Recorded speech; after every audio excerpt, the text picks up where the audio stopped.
guys, Samantha from Jessima Tutorials here, and today I'm going to show you a fun way to create some hoop earrings using polymer clay. So these are the colours that I'm going to be using.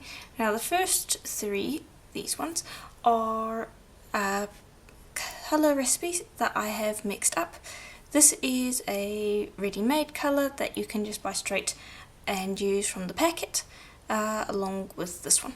So this is black, this is alizarin crimson, and then these are the three colour recipes, this being the first, second and third one. If you want to know how to mix these ones up, they are in the description and they're made using Premo colours. But of course you can use any colours you want for this video. Now, we're not going to be using this one just yet, so I'm going to pop that to the side and we're going to work with these ones. And you want to be working on a tile that you can bake. This is a glazed ceramic tile and we're going to be just popping it straight into the oven. You don't want to be moving it around or anything like that.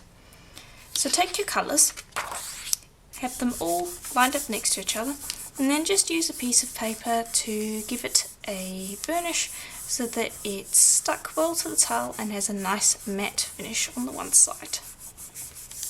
And these were all rolled out on the same thickness setting, about the middle setting of my pasta machine, or 1mm thick.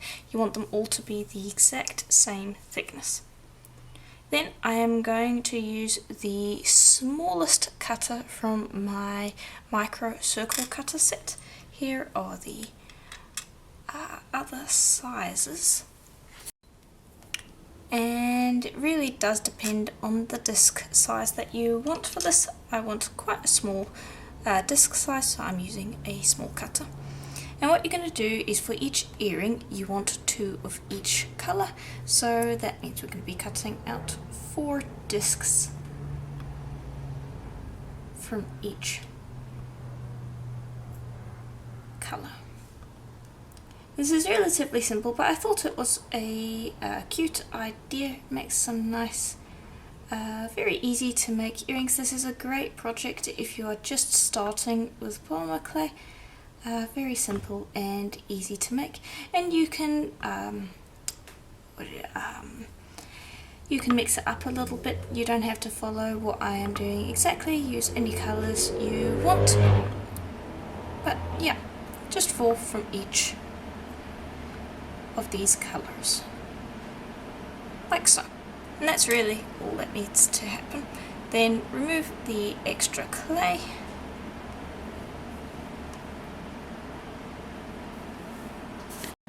Okay, and don't worry about the little bits around the edges. That is not going to be a problem once these are baked. We're just going to lift them straight off the tile and you can brush that off after they're baked. Now I'm going to take a little piercing pin. You can use a needle as well, and I'm just going to pop a hole through the middle of these, and you could drill them after baking as well, but this is a really simple, easy hole to make and won't distort the piece. I might end up needing to drill them a little more once they've baked, but there's no harm in getting the hole started. Okay, and there we go. That's pretty much all you need to do for those ones. Then for the black, we're going to be doing something a little different. So I'm going to take this and put it to the side. And I'll just bring over that black. Also just going to burnish that slightly to the tile. It doesn't matter as much with this one. And I'm going to cut out 6 pieces using the exact same cutter as before. The black was also rolled out to the same thickness as the previous pieces. Okay, there we go. Then for each of these I'm going to take it and just squish it into a ball. Like so. Just take that, give it a roll, and just get them all into just generally round spheres. Okay, and that should do. Then just going to pop those onto a piece of paper so that they're not stuck to my tile. There we go. And you can use gold mica powder instead if you don't have this, but I would use some gold metal leaf. And again, swap out the colour of metal leaf if you want. It does not have to be gold. I just think that gold works quite nicely. Now what I'm going to do is I'm just going to take pieces, stick that onto these, and then wrap that around. And actually, to make that easier, breaking this can be a little fussy, you can always use something like a craft knife to kind of break it up into smaller pieces and then roll that over the top. And I don't want it to be completely covered in gold, I just want some of it. So just scratch up the leaf like so, then grab one of these and just wrap it in the leaf, and then just continue covering them as much as or as little as you want.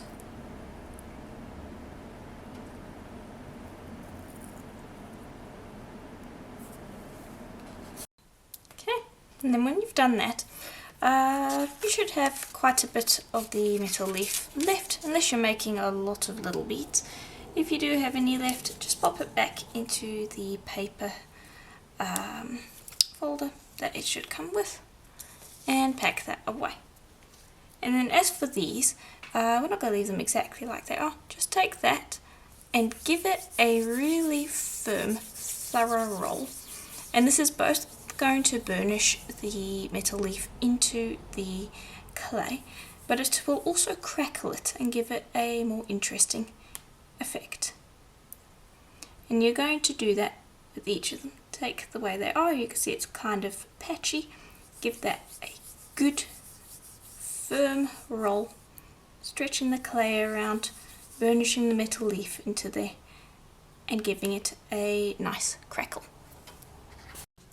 Okay, then once you've got them all rolled out and even, just space them out while keeping them on the piece of paper. Grab another piece, lay that over the top, and then grab something flat like an acrylic block, place that over the top and just give them a press to flatten them out into discs, like so. And I'll just go in and make sure that that is perfectly even. Just give it a little more. I'm trying to make sure that they're all about the same shape. There we go, that'll be fine. Then just get them off the acrylic block. That's why I tried to do it with the paper first, but it can sometimes be a little difficult to see if they're coming out evenly when using the paper. But there we go, now you've got some gold discs, and those are going to be kind of the center points. Just going to take the paper and give it a very light burnish just to flatten out any curls I might have created. And then, like the previous one, you're going to use a piercing pin to just pop a hole into the middle. And these are going to be baked with the others. I like to bake my pieces for a full hour from a cold oven. If you were to preheat the oven, I'd say that half an hour should work. So it's really preference. I'll bake them for a full hour at Premo's recommended temperature. And then once they're done, the gold ones over here are going to need to be sealed because they have gold leaf on them, and that will get scratched off with time if it isn't sealed. But the solid colour ones we're not going to be varnishing. But anyway, we'll get to that when we get to it. Okay, and here they are out of the oven. I've allowed them time to cool, and all you do then is you just use your blade to just slide them off the tile. I'm just going to move those to the side And you can use your blade to just pick up whatever little bits of clay are left.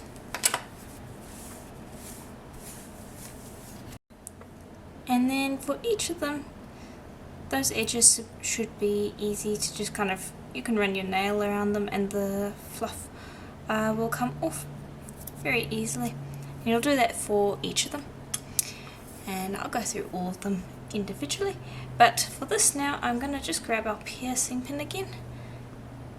And I'm just going to make sure to just punch through to make sure that that hole is properly opened up, because sometimes the one end can be a little shallow. So I'll do that, and I'll do that with all of them. Now something you'll notice is that the front part will be kind of this matte finish, and then the back will have a shiny finish because it was baked on the tile. And now if that's something that you don't like, you can take that very quickly and just give it a quick sand on some like 400 grit sandpaper, and that will clean up the shiny bit, but I quite like it. So I'm going to go through and clean up all the other little pieces. It shouldn't take too long. Okay, then I've got those off to the side, and now I've got the gold pieces, and I've just popped them onto the piercing pin so that they are suspended. And I've got a little bit of varnish off to the side, and it is Varathane water-based gloss varnish. And all I'm going to do is I'm just going to apply a bit of that to each bead, and it should not take too long to dry, and that way we can seal them and keep that gold leaf nice and secure on the clay. We already burnished the leaf into the clay, so it's already embedded quite well, but this is just an extra protective coat. And just give those a little bit of time to dry before moving on to assembly. And if you want, you can apply more than one coat. I might end up applying 2 coats to this, just to make sure that it is properly coated and sealed and just nice and secure. But yeah.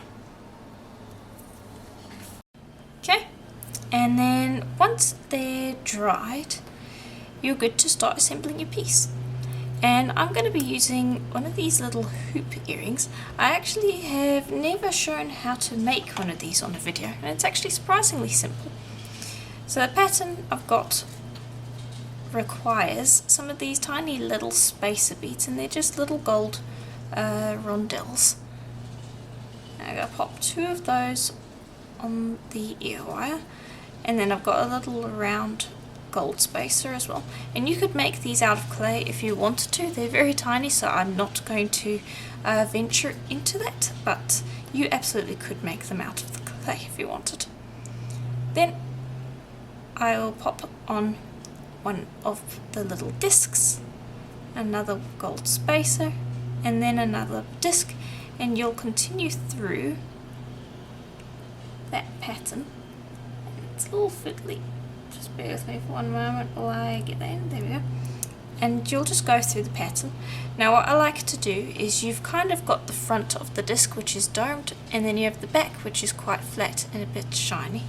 So the first side of the earring with the 4 different colours, I'll make sure that they are strung one way. Then once I get to the middle, I will flip and string them the other way, so it creates a little bit of a mirror effect. And I'll show you what I mean once the full piece has been assembled. And every 2 colours, I will take one of the gold discs and I will pop that on, and just continue until you've threaded the whole thing. And there we go. Very pretty, if I do say so myself.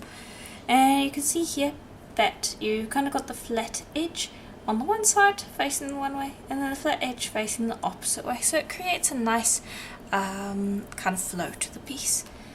But yeah, let me know what you think in the comments below, and keep in mind that you can use any colours that you want. You also don't have to use a circle shape. You can try what this would look like with something like squares, ovals, even teardrops might look nice. I might do that in the future. That could look really nice. But yeah, let me know what you thought in the comments below, and if you ever liked the video, please do consider leaving a like and subscribing. I do videos like this every single week, multiple times a week actually, so if you like this video, you'll want to check those ones out as well. And if you'd like to support the channel so I can continue doing videos like this one, please do consider becoming a member. There is a button below this video where you can join, and every one of those is greatly appreciated. And thank you for watching the video, and I will see you in the next one. Bye for now.